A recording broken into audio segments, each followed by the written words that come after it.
Viking steel clashed against Viking steel.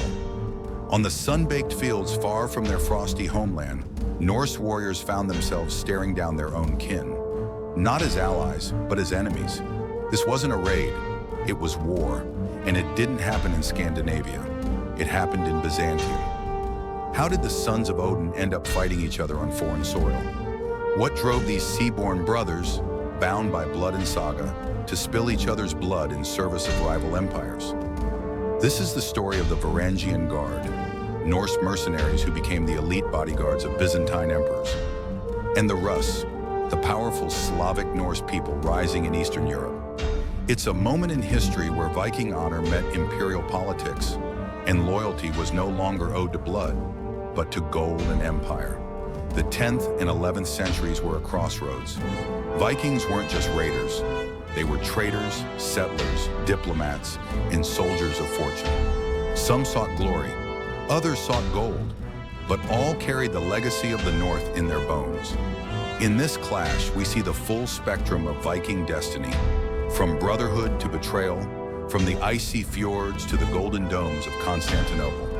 Before the Rus became a name feared across Eastern Europe, they were just Norse adventurers pushing beyond the Baltic. These weren't ordinary raiders. They were merchants, warriors, and settlers hungry for new lands and new wealth. Navigating the vast rivers of what is now Russia and Ukraine, they established trade routes that linked the cold north to the rich empires of the south.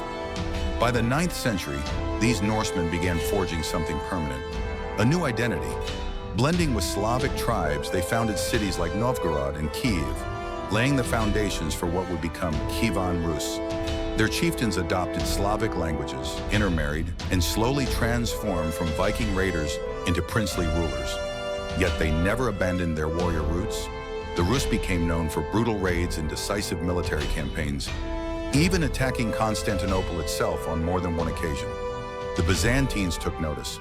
This wasn't just another tribe. This was a rising power, disciplined and strategic, with deep Norse blood and expanding ambition. The Rus were no longer just Vikings. They were a new force, and soon they would collide with their distant cousins, on a battlefield neither side had ever imagined.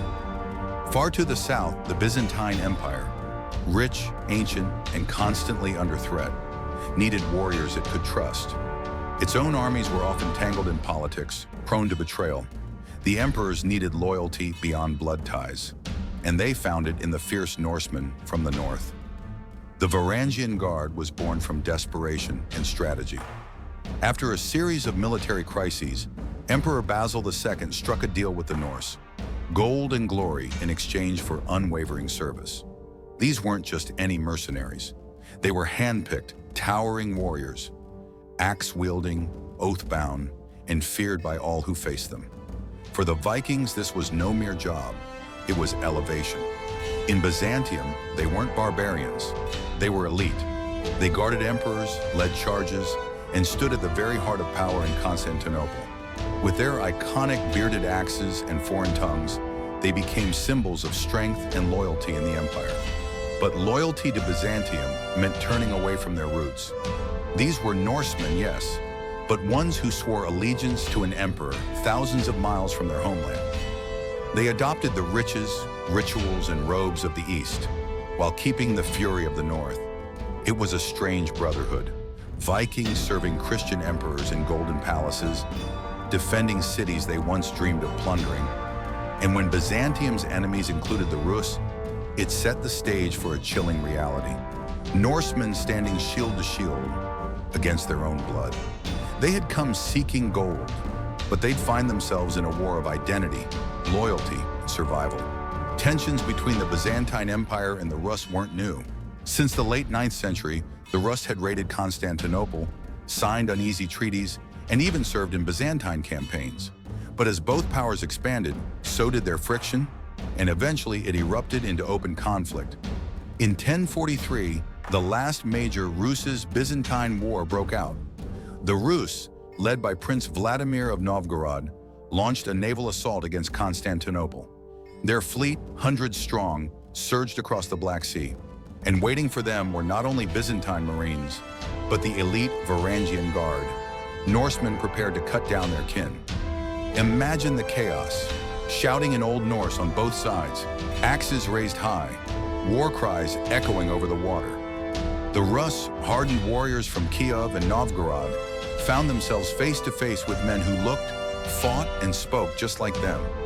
In that moment, it wasn't just a battle, it was a tragedy.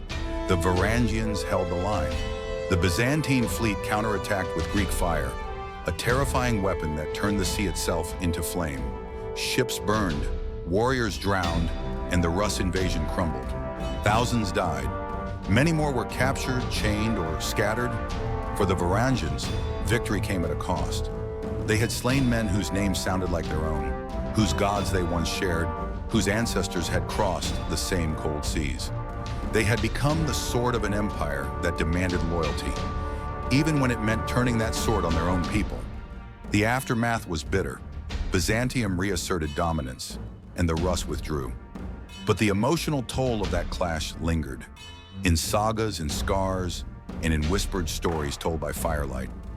It marked a turning point in Viking identity, no longer bound by tribal ties, but by politics, pay, and the ever-shifting tides of empire. When Norsemen fought Norsemen, it wasn't just a battle, it was a mirror held up to a changing world. The Viking Age had begun with unity, with shared legends and longships cutting through the fog. But by the time axes clashed outside Constantinople, those bonds had splintered. The Varangian Guard and the Rus both carried Viking blood, but their loyalties lay worlds apart, one to empire, the other to homeland. In the end, it wasn't just steel that divided them, it was identity.